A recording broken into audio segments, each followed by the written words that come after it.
Tapi kita mulai dari pertanyaan yang pertama ya, mengenai tentang keilahian Yesus Kristus. Pak, bagaimana menjelaskan siapa Yesus Kristus bagi kita, bagi iman kita? Iya, Shalom alaikum Besem Hamasya. Salam sejahtera untuk saudara-saudara dalam Kristus. Jadi sebetulnya iman kita tentang Yesus itu clear ya, karena itu sudah berjalan selama 20 abad sejak gereja mula-mula pada zaman Alkitab, kemudian pada zaman murid-murid yang nulis Alkitab, artinya murid-murid para rasul, sampai konsili-konsili gereja awal ketika gereja menghadapi ajaran-ajaran bidat. Itu sebenarnya sudah clear. Jadi intinya iman Kristen meyakini berdasarkan ajaran para rasul, ya tentu yang ini jelas sekali bahwa Kristus itu sepenuhnya Allah sebagai firman dari Tuhan sendiri. Dan yang kedua sepenuhnya manusia ketika Kristus itu datang ke dunia dikandung oleh Bunda Maria. Dan dalam hal ini maka iman kita mengajarkan bahwa Kristus sepenuhnya sebagai Allah itu tidak merujuk kepada kemanusiaannya yang kelihatan, tetapi kepada firman Allah yang sudah ada sebelum segala sesuatunya ada, sesuai dengan apa yang disebutkan dalam Injil Yohanes pasal 1 ayat 1. Pada mulanya adalah firman, dan firman itu bersama-sama dengan Allah, dan firman itu adalah Allah. Nah, siapa firman yang bersama-sama dengan Allah ini? Apa perannya? Ayat 3 menjelaskan segala sesuatu dijadikan oleh Dia. Tentu dijadikan oleh Yesus sebagai firman yang kekal tadi, bukan dijadikan oleh kemanusiaan Yesus.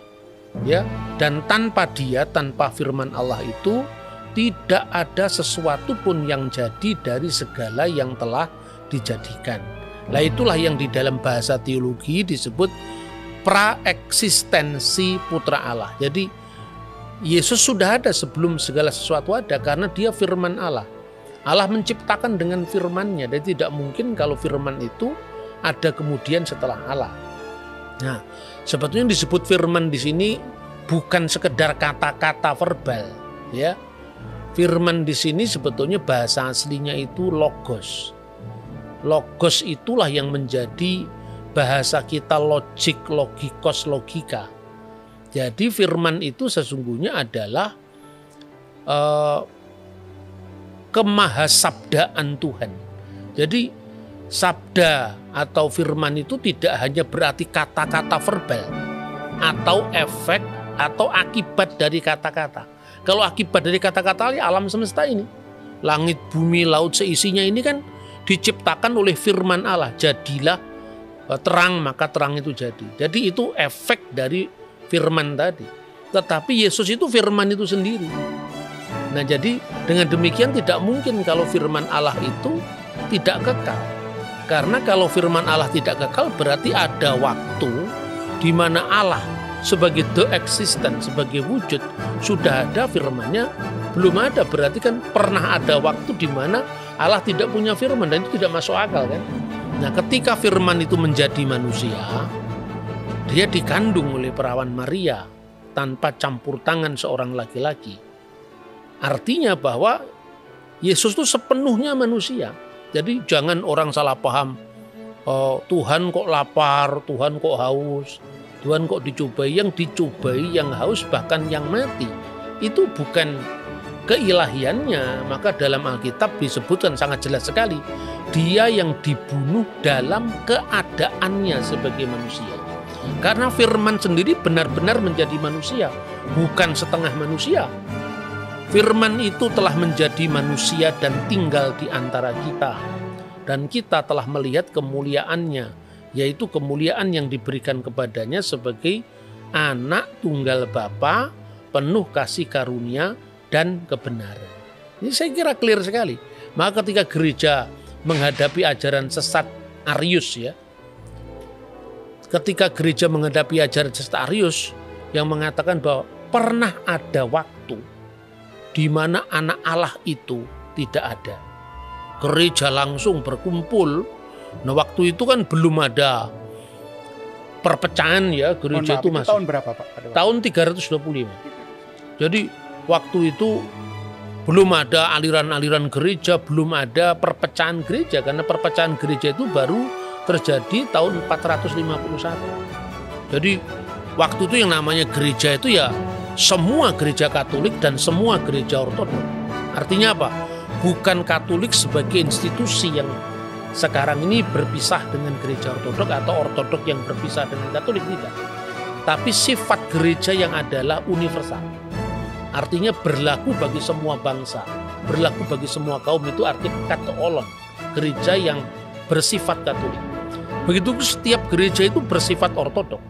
Artinya gereja itu menganut ajaran lurus yang diterus sampaikan tanpa putus dari para rasul. Makanya kalau ada gereja Roma ya gereja di wilayah yurisdiksi Roma, gereja di wilayah yurisdiksi Antioquia seperti yang diceritakan dalam Alkitab ya, bahwa orang-orang mengikut Yesus itu pertama kali disebut Kristen itu kan di Antioquia. Kemudian dari Antioquia ke Roma, dari Roma Konstantinopel, kemudian di situ ada Alexandria. Jadi semua gereja sudah kumpul jadi satu. Lalu mengatakan tidak bisa, Arius itu salah. Karena apa? Kalau firman itu pernah tidak ada, berarti pernah ada Allah tanpa firman-Nya. Masa Allah pernah tidak punya firman? Kalau Allah pernah tidak punya firman, berarti Allah pernah tidak bisa mencipta. Jadi Allah dengan firman-Nya, dengan rohnya itu kekal. Itu kira-kira apa yang kita bisa pahami dari ajaran Kristen yang paling dasar tentang siapakah Yesus Kristus. Baik. Nah kemudian selalu Pak, kalau yang dikatakan ada putra, ada anak Allah, ada Bapa, ada Roh Kudus. Nah berbicara mengenai Tritunggal, ini kan suatu hal yang sulit juga untuk dapat dimengerti oleh orang-orang awam. Terutama orang-orang yang selalu ya menyerang, mengatakan oh, Allahmu tiga dan lain sebagainya. Gimana sih Pak? Apa yang dikatakan Alkitab sebagai bukti-bukti bahwa Allah itu Tritunggal? Oke. Jadi sebetulnya gini, Alkitab kita itu kan perjanjian lama dan perjanjian baru ya. Perjanjian lama itu sesungguhnya Alkitab yang sama yang dimiliki oleh orang Yahudi di seluruh dunia. Yang dikenal dengan Tanakh ya. Singkatannya kitab Torah. Torah itu kelima buku Musa itu, kemudian kitab nabi-nabi dan tulisan-tulisan suci yang lain yang diawal dari Mazmur. Kenal dengan Ketubim.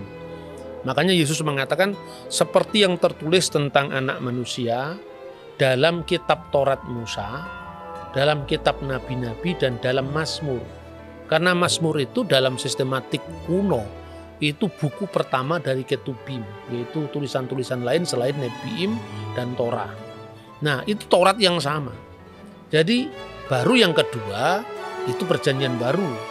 Jadi yang kita sebut perjanjian lama itu sebetulnya kitab Yahudi. Jadi kalau kita membaca Taurat dalam bahasa Ibrani itu Tauratnya Yahudi sekaligus Tauratnya Kristen. Jadi ini sekaligus juga bisa untuk apa ya, menjawab kesalahpahaman bahwa orang Kristen telah memalsukan Taurat ya. Kalau memasukkan Taurat kan Tauratnya sudah beda dengan Taurat Yahudi kan. Orang Yahudi yang tidak percaya Yesus pun membaca Taurat yang sama. Jadi perbedaannya pada penafsiran bukan pada teks. Nah begitu kita membaca kitab Taurat, kitab pertama kan namanya Bereshit, Sefer Bereshit, Sefer Wayikra, Sefer Elishemot, Sefer Wayikra, Sefer Bemidbar dan Sefer Elihadivarim, kitab Kejadian, Keluaran, Imamat, Bilangan, Ulangan. Kita membaca pertama kitab suci kita ini ya, tentu dari kanan ke kiri. Ya, karena kalau bahasa Ibrani itu seperti bahasa Arab kanan ke kiri. Itu di situ sudah ada Tritunggal. Coba dibaca Bereshit pasal 1 ayat 1 sampai dengan ayat 3 dalam bahasa aslinya. Oke, sebelumnya saya perkenalkan dulu. Jadi Mas Edward ini adalah kader dari Institute for Syria Culture Studies. Itu lembaga pelayanan yang memang mengkaji tentang kekristenan Timur ya, kekristenan Timur itu supaya kita tidak kehilangan akar sejarah kita. Dan YCS itu bukan gereja, itu adalah lembaga kajian. Dan dia sudah belajar bahasa Ibrani langsung dari sumber aslinya di Israel. Ya, Israel Institute of Biblical Studies. Nah, kita bisa langsung membaca teks ini dari bahasa aslinya. Silakan. Ya, dari kitab Kejadian atau Sefer Bereshit bara Elohim et hasyamayim ve et haaret. Dari pasal 1 ayat pertama ini kita menemukan existence of God, eksistensi Bapa, disebut sebagai Elohim. Kemudian di ayat kedua, ve haaret hayeta tohu vavohu ve hosheh alvenetehom. Kemudian dilanjutkan dengan ve ruach Elohim. Di sini pribadi Allah yang kedua adalah ruach Elohim atau Roh Kudus atau Roh Allah. Ve ruach Elohim merachefet alfnei hamayim. Nah, di ayat ketiga kita menemukan pribadi yang ketiga, Vayomer Elohim, Amar Elohim atau Logos. Berfirmanlah Allah, Yehior, Vayehior. Jadilah terang, dan terang itu pun jadi. Karena hanya dengan berfirman Allah bisa menciptakan segala sesuatu. Dari tidak ada menjadi ada. Kreasio et nihil. Kreasio et nihil. Wow. Berarti tanpa disadari sejak awal itu sebenarnya eksistensi daripada arah Tritunggal, penjelasannya itu kalau kita selidiki itu sudah tertulis sejak buku pertama. Iya, sejak buku pertama Torah. Jadi itu bukan ciptaannya Paulus atau ciptaannya konsili gereja, tidak. Banyak kan yang berkata begini, kata-kata Yesus kami percaya, tetapi kami tidak percaya sama sekali kata-kata murid-muridnya Nabi, termasuk Paulus, Petrus, ini tidak mau percaya.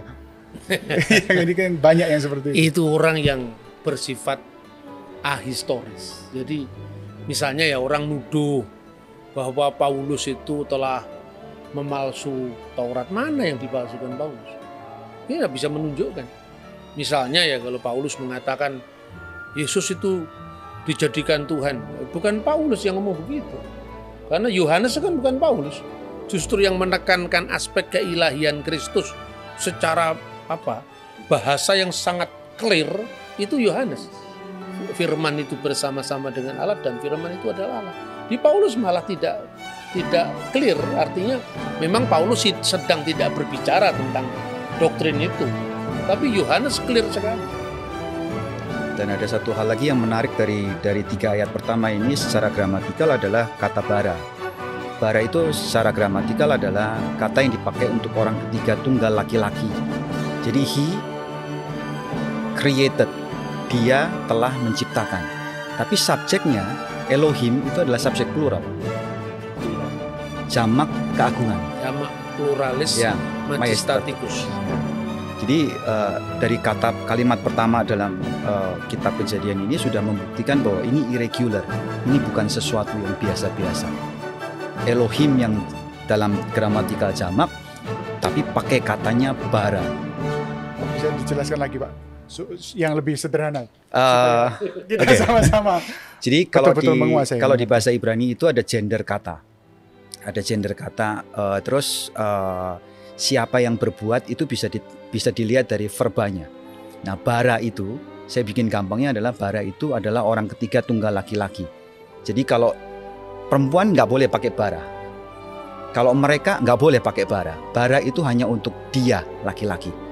Jadi jelas itu tunggal, bukan jamak. Tapi subjeknya Elohim, Hirik Yotmem itu menunjukkan bahwa dia itu jamak. Jadi memang irregular. Dari awal kisah penciptaan memang sudah irregular. Menarik sekali kalau kita belajar dari bahasa aslinya. Iya. Sekarang Pak, tolong dijelaskan kembali. Mengapa gini? Kok Bapa, Putra, Roh Kudus itu disebut pribadi? Ini kata pribadi itu juga bukan dalam pribadi fisik manusia yang terpisah satu dengan yang lain. Ini banyak orang yang salah paham dan pahamnya salah.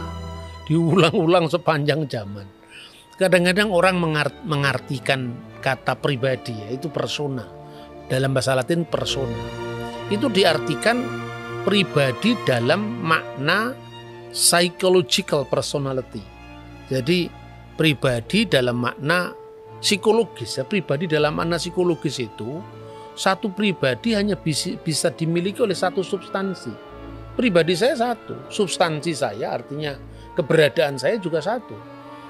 Tetapi dalam konteks bahasa teologis atau bahasa Alkitab ya, itu artinya bukan sekedar pribadi manusia yang terpisah satu sama lain. tapi lebih tepat disebut sebagai metaphysical personality. Jadi meta itu di sebalik fisik, di sebalik yang fisik. Jadi ini tidak merujuk kepada pribadi A, B, C atau oknum-oknum yang berjejer 3, bukan seperti itu. Makanya di dalam bahasa Latin ya, itu disebut una substantia tres persona. Jadi artinya satu substansi dalam 3 persona. Hubungannya seperti apa?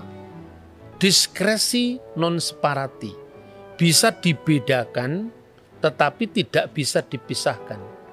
Ya, distingsi non divisi. Jadi dia memiliki kekasan masing-masing. Jadi Bapa bukanlah Putra, Putra bukanlah Roh Kudus, Roh Kudus bukan Bapa, tapi Bapa, Putra dan Roh Kudus adalah Allah yang esa. Jadi bisa dibedakan, memiliki kekasan masing-masing, tapi secara tidak terbagi. Jadi wujudnya hanya satu, eksistensinya hanya satu. Makanya selalu orang akan gagal kalau memahami Tuhan dalam bahasa matematika, itu dalam bahasa fisik. Bahkan kalau kita belajar yang namanya ya ilmu filsafat dasar loh. Filsafat di sini bukan aliran filsafat ya. Artinya disiplin berpikir yang benar. Ada paling sederhana orang belajar filsafat atau filsafat teologi lah. Ada 3 proses manusia dalam mencari ilmu pengetahuan. Yang pertama, yang paling dasariah itu adalah fisik. Fisik itu ya, ini benda. Wujudnya apa ini? Persegi panjang. Ini kan semua mata bisa melihat. Mata melihat ini fisik. Ya toh? Misalnya gelas ini bundar. Itu semua orang bisa melihat. Hanya orang yang buta warna atau buta yang tidak bisa melihat itu. Itu tingkat paling dasar. Tingkat kedua itu adalah matesis. Matesis itu dikalkulasi di otak. Misalnya 3 kali 3 sama dengan 9. 5 kali 5 sama dengan 25. 25 kali 5 sama dengan 125. Mana 125? Ditulis 1, 2, 5 itu kan angka. Itu simbolnya 125. Tapi 125 sendiri itu ada di alam kalkulatif kita. Bukan di wujud fisik. Apalagi kalau dikatakan 1 juta kali 1 juta malah tidak bisa digambar. Nah itu matesis ya. Baru yang terakhir itu metafisik. Di sebalik yang fisik, di sebalik yang matematis. Itulah Tuhan, itulah alam keabadian. Jadi bicara tentang Tuhan itu tidak sama dengan bicara satu Alek, seorang Bambang, seorang Yusuf, tidak bisa. Maka seperti contohnya paling gampang, itu sering saya ulang-ulang contoh itu. Tuhan itu beserta orang yang sabar. Berapa jumlah Tuhan? 1. Ya toh? Elohim Echad. Tuhan cuma 1. Berapa jumlah orang yang sabar di Surabaya? Katakanlah misalnya ada 10.000 orang yang sabar. 10.000 orang yang sabar itu tinggal di 10.000 tempat yang berbeda-beda pada saat jam yang sama. Tuhan jumlahnya 1 beserta dengan 10.000 orang. 10.000 orang di 10.000 tempat yang berbeda-beda. Tuhan jumlahnya 1 yang disertai 120.000 orang. Apakah Tuhan jadi 120.000 atau jadi 100.000? Tidak. Karena Tuhan itu roh. Roh itu bukan dalam makna fisik toh, artinya dia hadir di segala tempat, di segala ruang, di segala waktu, beyond time, beyond space. Itu maknanya bahwa Allah itu tidak bisa disamakan dengan manusia. Begitu juga pribadi. Untuk lebih jelasnya, tolong dibaca Bereshit pasal 1 ayat 26 dan 27 dan tolong dianalisis langsung teksnya ya.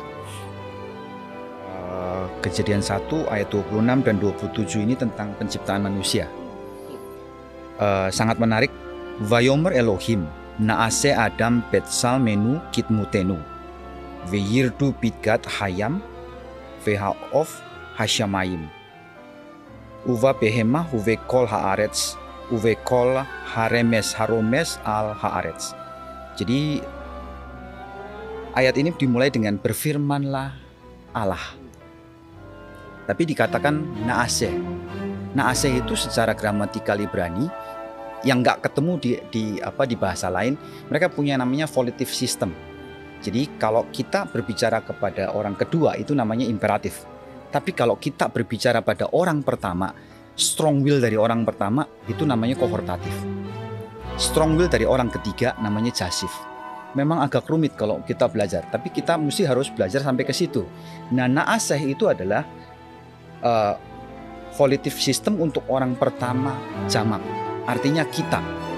Jadi kalau terjemahan bebasnya itu marilah kita. Let us, ayolah kita. Ayo kita gitu. Bukan nyuruh orang lain, ini nyuruh diri sendiri, volitive system. Nah, kita nggak ketemu yang gramatikal seperti ini di bahasa Indonesia, apalagi nggak ada gitu. Ya, jadi dikatakan bahwa naaseh Adam, marilah kita menciptakan manusia, membuat. Ya, jadi pakainya asa, bukan bara lagi ini, asa. Karena dibuat dari sesuatu yang substansinya sudah ada. Ya, nanti ya, dari debu tanah menjadi manusia. Nah, Adam ini diciptakan untuk menguasai. Ya, itu kita belakangnya sudah tahu. Cuman gramatikal yang menarik adalah ketika Tuhan seperti berbicara kepada dirinya sendiri. Ayolah gitu. Bahkan kalau saya enggak salah Pak, di kitab-kitab tetangga kita juga menggunakan kami itu. Kalau itu enggak usah kita urusi. Karena kalau dalam agama lain tentu misteri seperti ini tidak bisa dipahami dari sudut pandang kita. Kata nahnu dalam bahasa Arab itu betul artinya itu jamak. Tapi di situ ya jamak keagungan yang tak terjabarkan. Hanya itu. Kita fokus saja pada Alkitab. Ayat 27. Ayat 27 kembali menarik lagi karena dipakai lagi kata bara. Vayifra Elohim et ha-Adam. Maka Allah menciptakan manusia sendiri. Enggak sama yang lain. Jadi yang kita, yang kami, yang jamak tadi mendadak hilang di ayat selanjutnya. Vayifra Elohim et ha-Adam. Bet Salmo menurut gambarnya. Bet Selem Elohim menurut gambar Allah. Bara oto, diciptakanlah dia. Zahar unekeva, bara otam. Kembali bara. Jadi gini, ada yang menarik di kitab Tanah Ibrani itu, sesuatu yang diulang 2 kali itu artinya penting. Kalau sampai 3 kali itu extremely penting. Contohnya kalau kita baca dari kitab Yesaya, kados itu 3 kali, itu extremely penting. Ya. Nah, ini pakai kata bara sampai 3 kali. Vayifra Elohim, kemudian bara oto, diciptakanlah dia. Artinya pertama diciptakan Adam. Kemudian di akhirnya diciptakan lagi bara otam. Dan semuanya itu adalah kata kerja untuk orang ketiga maskulin singular. Jadi nggak ada lagi yang kita punya keraguan bahwa Allah itu menciptakan beramai-ramai, nggak ada, nggak seperti itu. Ya, kira-kira seperti itu yang dari ayat 26. Iya, jadi begini. Ayat 26 itu sesungguhnya bukan Allah melibatkan ciptaannya untuk membuat manusia, tidak. Tetapi seperti tadi sudah dijelaskan, itu menggambarkan tentang bagaimana seolah-olah, ini kalau tafsiran Yahudi, Tuhan itu mendeklarasikan mendeklar rencananya mau membuat manusia menurut gambar dan rupanya. Tapi di situ digunakan bukan kata bara tapi asa. Artinya itu menjadikan dari yang sudah ada. Nah, sementara dalam pasal ayat 27 itu digunakan kembali kata bara, bahkan ditekankan sampai 3 kali. Itu menunjukkan bahwa penciptaan hanya dilakukan oleh Allah seorang diri. Makanya dalam kitab Nabi Yesaya itu dia yang telah membentangkan langit seorang diri. Jadi tidak ada teman, tidak ada sekutu bagi Tuhan. Nah, tetapi pertanyaannya sekarang, dengan siapa Tuhan seolah-olah mau mengajak bicara itu kan? Kalau di dalam tafsiran Yahudi Rabbinik, dan ini pada masa-masa abad pertengahan, itu diartikan Tuhan berbicara kepada sidang ilahi. Nah, banyak orang Kristen kemudian menuduh bahwa orang Yahudi telah melibatkan ciptaan untuk turut menjadikan, tidak juga. Jadi kita juga sekalipun tidak sependapat dengan Yahudi, tapi kita tidak boleh juga menyalahpahami orang Yahudi. Bagaimanapun juga kekristenan itu kan memiliki akar yang sama dari keyahudian ya.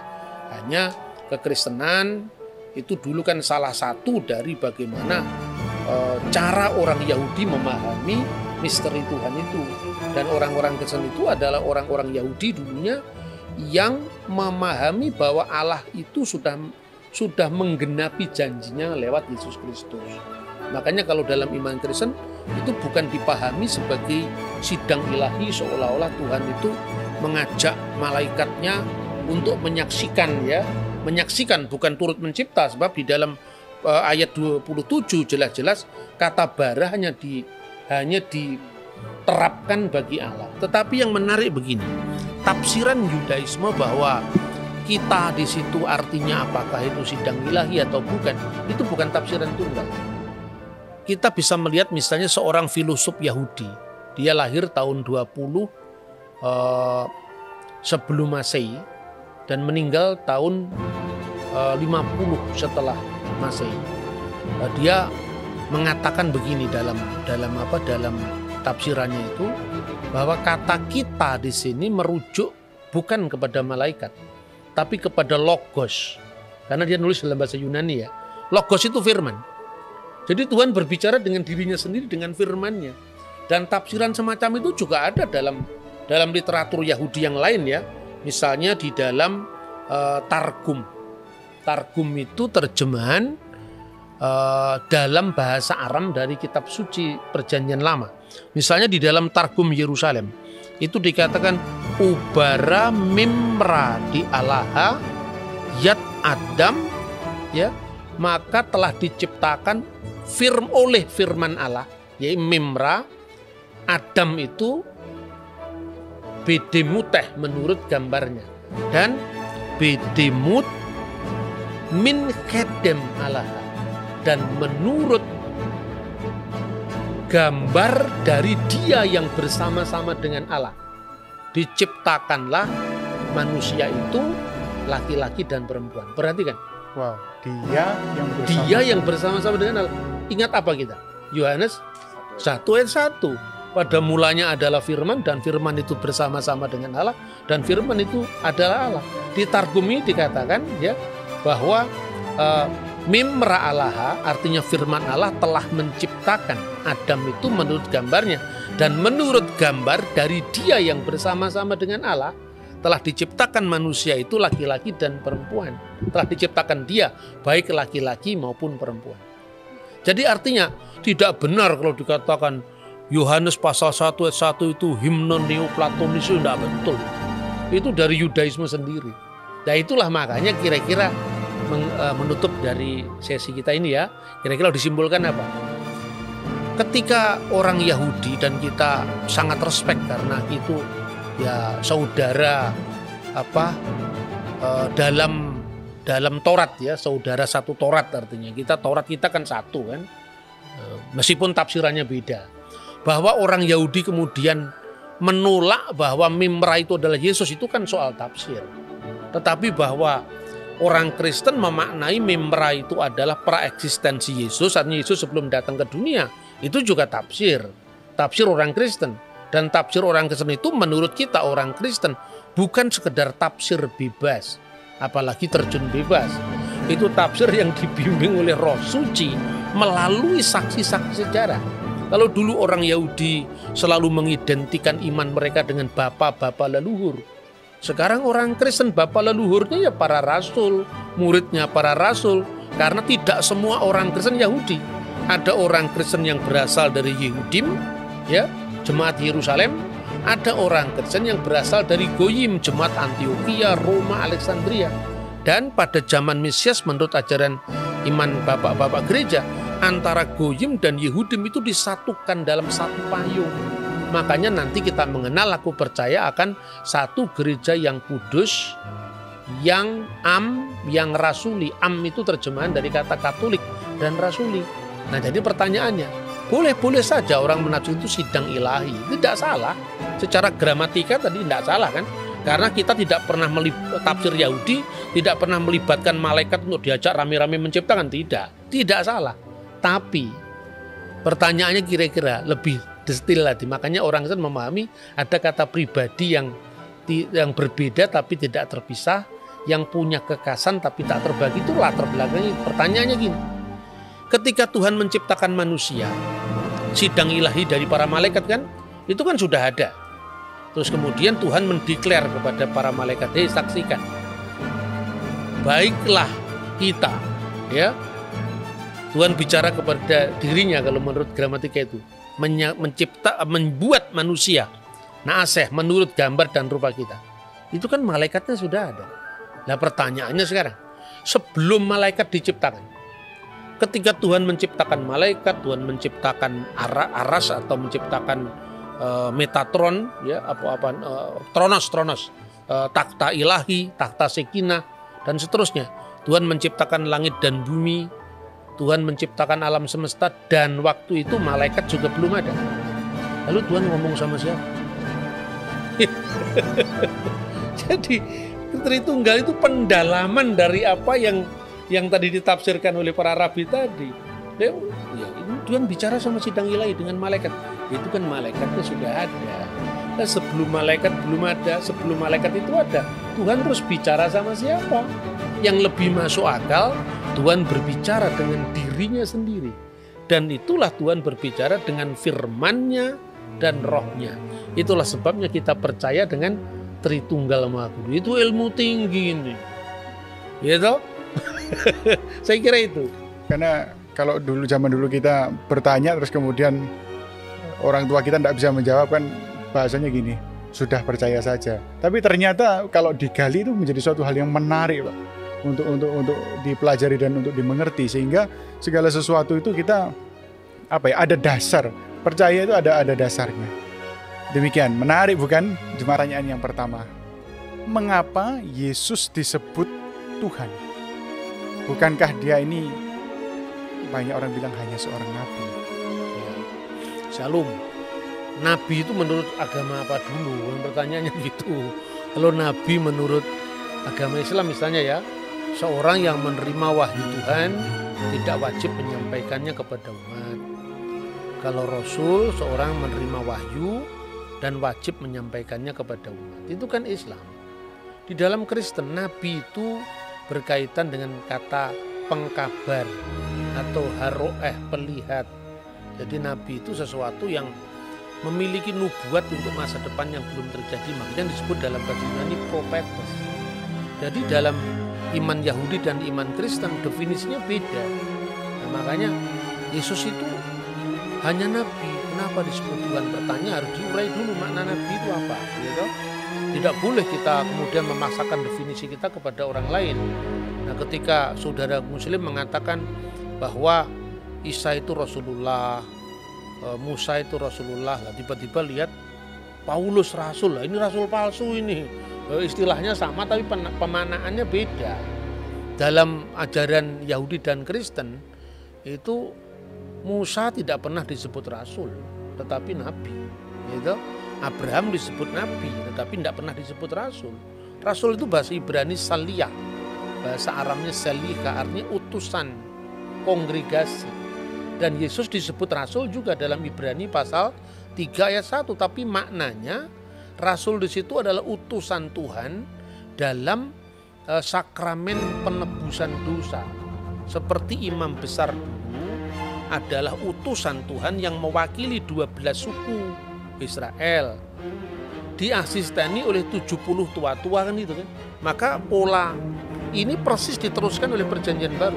Yesus adalah imam besar Perjanjian Baru, makanya dia disebut Rasul, mewakili 12 suku, sekarang dirohanikan. 12 suku itu sekarang adalah gereja, ya, 70 murid, tapi bilangannya tetap sama, ada imam besar, ada 12 murid, ada 70 murid.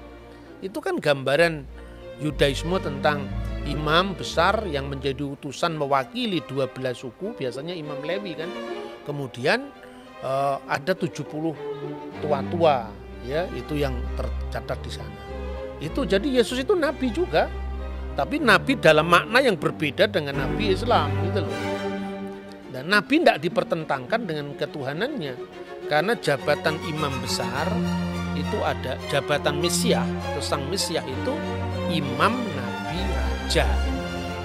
Ini Jadi Mesias itu raja, Mesias itu nabi, Mesias itu imam, itu dalam iman kita. Kalau soal Tuhan, kita kalau menyanyi di gereja-gereja karismatik, gereja-gereja Pentakosta itu kan Yesus Tuhan dan Allah kami, itu kan.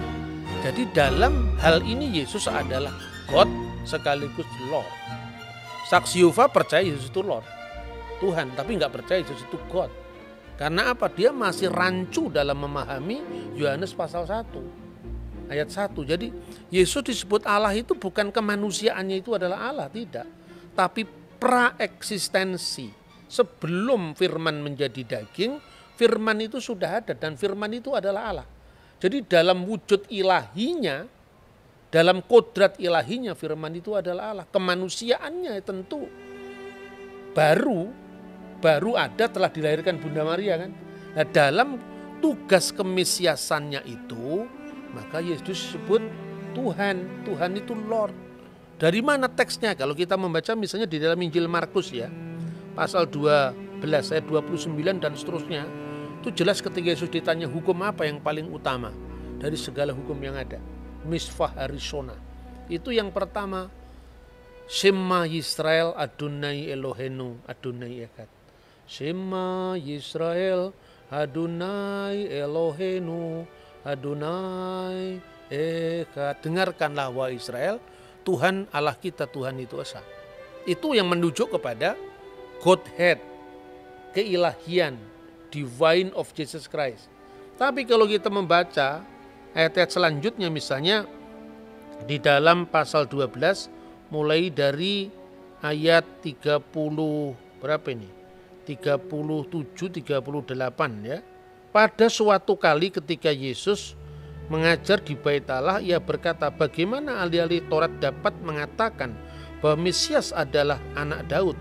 Daud sendiri oleh pimpinan Roh Kudus berkata, Tuhan telah berfirman kepada Tuanku, duduklah di sebelah kananku sampai musuh-musuhmu kutaruh di bawah kakimu.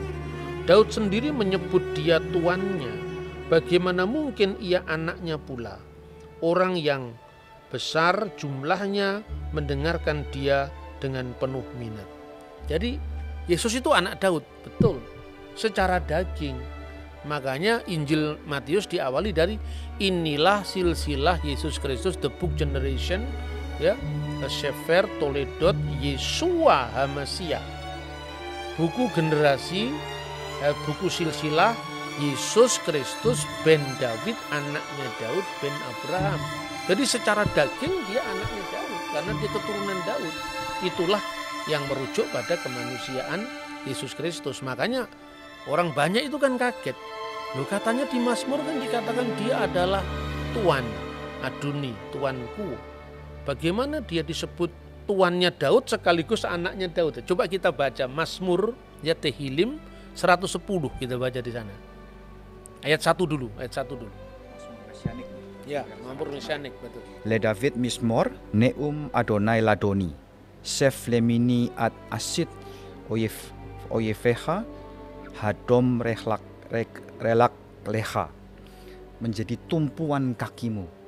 Jadi kalau di sini diterjemahkan secara bebas begini, Mazmur Daud, Tuhan mendeklarasikan kepada Tuanku, duduk di sebelah kananku sampai ku buat musuh-musuhmu menjadi tumpuan kakimu. Nah, itu yang menarik adalah permainan kata kalau di bahasa Indonesia, Tuhan dengan huruf besar karena itu menerjemahkan YHWH.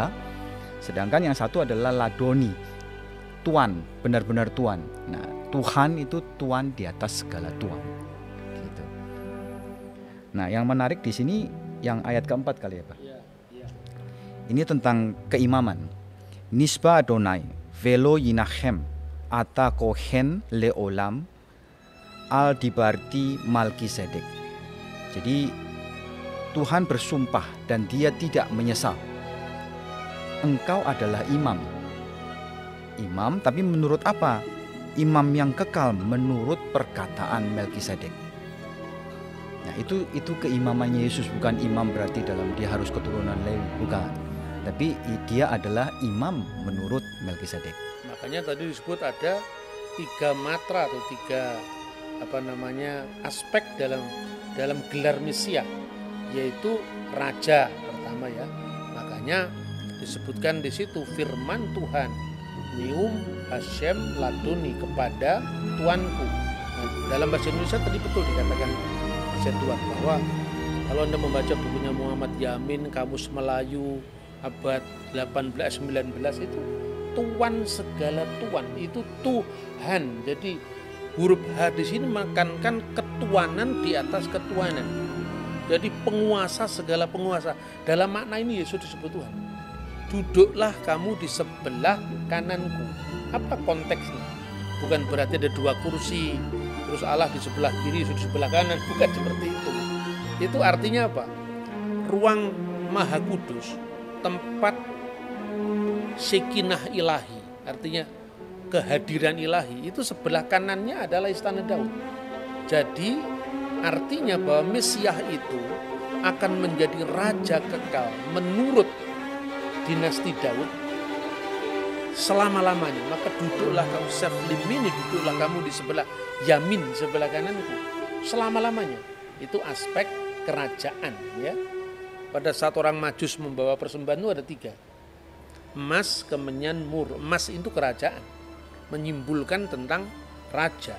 Kemenyan itu tadi yang ayat 4, engkau adalah imam besar menurut aturan Melkisedek. Artinya Melkisedek itu kan tidak berbapak, tidak beribu, tidak bersisilah. Bukan berarti dia tidak punya bapak sungguhan. Ini ungkapan dalam bahasa kitab suci dan sesuai dengan apa yang lazim saat itu. Kalau di sidang pengadilan ibunya diketahui, tapi bapaknya sudah mati, tidak diketahui. Ibunya bernama Miriam, bapaknya tidak diketahui, tidak berbapak. Ya, apater, bukan artinya dia lahir dari batu, bukan seperti itu. Itu konteksnya ungkapan-ungkapan seperti ini kalau orang awam kan sulit ya. Makanya kalau tidak paham membaca Alkitab dalam bahasa bahasa terjemahan letterlock, seperti yang misalnya terjemahan baru, silahkan membaca Alkitab bahasa Indonesia masa kini, yaitu namanya terjemahan dynamic equivalent translation. Jadi diterjemahkan sesuai dengan maknanya, bukan bentuk bahasanya. Itu menarik. Jadi yang pertama raja, yang kedua imam, lambangnya adalah kemenyan, dan mur itu lambang penderitaan. Sekaligus juga bahan wangi-wangian kan mur itu. Jadi maka ketika Yesus itu diminyai dengan minyak wangi dan mur, itu melambangkan via dulurusannya. Maka imam, nabi, raja. Nabi ini merujuk pada figur hamba Tuhan yang menderita yang dinubuatkan di dalam Yesaya pasal 53, Mazmur pasal 17. Jadi artinya kita tidak boleh menilai agama orang itu dari sudut pandang kita, tidak akan pernah bisa ketemu. Ini kan musimnya debat sekarang ya. Kalau musim durian itu lebih enak. Habis makan durian, makan manggis. Kalau musim debat begini orang menang-menangan, tidak tahu metodenya bagaimana berbicara tentang agama lain ya. Kalau nanti nggak cocok terus merasa kalah, pembunuhan karakter, nyerang pribadi, itu bukan Indonesia. Indonesia tidak seperti itu. Jauh sebelum bangsa lain itu punya kesadaran tentang multikulturalisme, kita sudah punya Bhinneka Tunggal Ika. Jadi kira-kira seperti itu konteksnya ya. Baik. Nah Pak, ini selalu, apakah Tuhan itu mati? Ini kan pertanyaan yang Sering. sangat sering ya. Sebetulnya saya jawab gini bosen juga, tapi enggak apa-apa lah. Kita orang sabar lebih daripada para pahlawan. Kata Tuhan tadi kan sudah dikatakan itu kan fungsional. Seperti kata Lord. Ya, tapi kalau Lord of Lord itu God. Lord itu Charles. Kalau Charles mati, yang mati itu apa Lordnya apa Charlesnya? Ya Charlesnya. Lord tidak bisa mati kan, Lord itu jabatan. Misalnya Presiden Soekarno wafat. Yang wafat kan fisik Soekarnonya. Presiden kan itu jabatan, mana bisa jabatan wafat. Makanya dia yang dibunuh dalam keadaannya sebagai manusia, bukan Tuhan itu dibunuh. Tuhan tidak bisa mati. Kalau di dalam kidung-kidung gereja ortodok ya, gereja timur itu ada ungkapan misalnya Kudusullah, Kudusul Qawi, Kudusul Lati la yamut irham. Kuduslah Engkau ya Allah, kuduslah Engkau yang maha kuasa. Kudusul ayyuhal qawi, kudusul ladzi la yamut irhamna. Kuduslah Engkau yang tak berkematian. Ya, kasihanilah kami. Tapi ada rumusan yang berasal dari gereja-gereja non-Kaledonian yang berbunyi, ya, Kudusulillah, kudusulil qawi kudus, kudusulillahi la yamut irhamna, kudusun kudusun ya man sulibta anirhamna. Kuduslah Engkau ya Allah, kuduslah Engkau yang maha kuasa, kuduslah Engkau yang tak berkematian, yang disalibkan bagi kami, kasihanilah kami. Jadi Yesus itu tidak bisa mati sebagai firman Allah, tetapi disalibkan bagi kami dalam kemanusiaannya. Itu ayatnya clear sekali loh. Dan dalam keadaannya sebagai manusia dia telah taat, bahkan taat sampai mati, bahkan mati di kayu salib. Yang mati di kayu salib itu dalam keadaannya sebagai manusia. Diulang lagi, ini kan dari Filipi ya, Filipi pasal 2. Diulang lagi misalnya dalam 1 Petrus pasal 3 ayatnya 18. Dia yang dibunuh dalam keadaannya sebagai manusia. Jadi jangan GR, Tuhannya orang Kristen mati. Itu kan bukan seperti itulah. Maka beragama itu yang beradab lah. Menilai orang lain itu dalam presuposisi agama yang bersangkutan. Kalau agamanya pengkritik ini dikritikkan ya marah, ya. Maka janganlah suka membuat kesalahpahaman, memelihara kesalahpahaman, memelihara paham yang salah meskipun sudah dijelaskan. Agree in disagreement. Kita berbeda dalam, ya kita setuju dalam ketidaksetujuan. Kita memang berbeda, kita memang tidak sama, tapi kita bisa bersama-sama. Bahwa dalam setiap agama itu punya misi, punya dakwah, ya tidak usah dipersoalkan.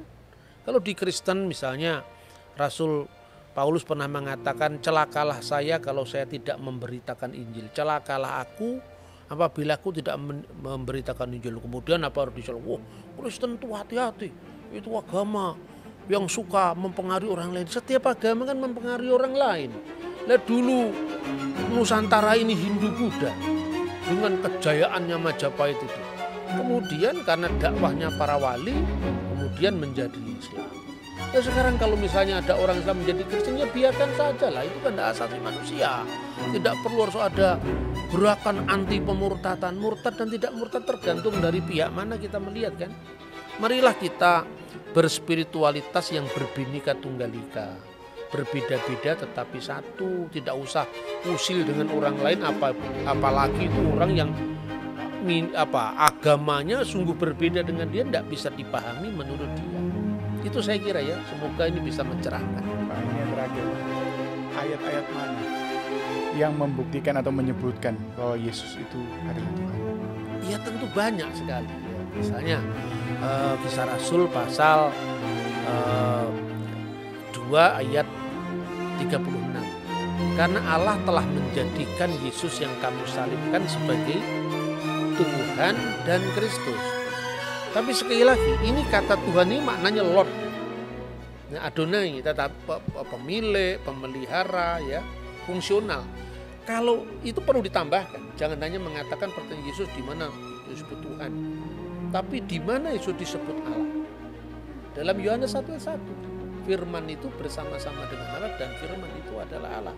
Firman itu adalah memra Allah, tapi sekaligus memra min hedem Allah.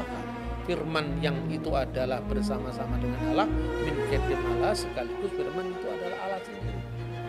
Ya, terus terakhir barangkali ya, orang mengatakan, di mana Yesus pernah mengatakan, akulah Allah, sembahlah aku. Ya, tidak ada ungkapan seperti itu. Tapi apakah berarti kalau misalnya Jokowi tidak pernah, saya presiden Indonesia, hormatlah kepada saya? Tidak perlu. Orang sudah tahu kalau dia Jokowi presiden, ya tahu. Tuh, kalau dalam konteks kitab suci, pertanyaan itu bisa dibalik. Di mana di dalam ayat Alkitab pernah dikatakan, aku, kata Yesus, bukan Allah, jangan sembah? Tidak ada. apa berarti mereka mau mengaku? Kalau gitu Yesus Allah, kan tidak seperti itu. Wong dia Islam kan tidak mungkin mengaku Yesus adalah Allah. Kita Kristen tidak mungkin mengakui Quran itu adalah firman Allah atau Muhammad adalah Rasulullah atau Nabi Allah. Setiap agama itu kafir terhadap agama lain. Tidak usah kita menstigmakan orang lain kafir, orang lain yang berbeda harus kita musuhi, tidak perlu. Karena apa?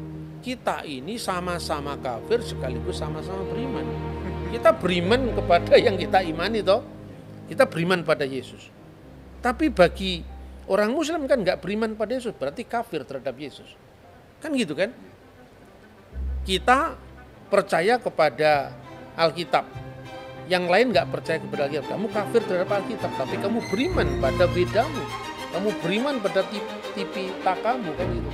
Jadi itulah etika kita dalam berbangsa dan bernegara.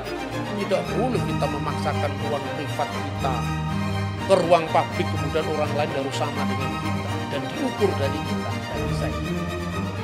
Demikian saya kira. Baik. Wah, semakin lama semakin menarik.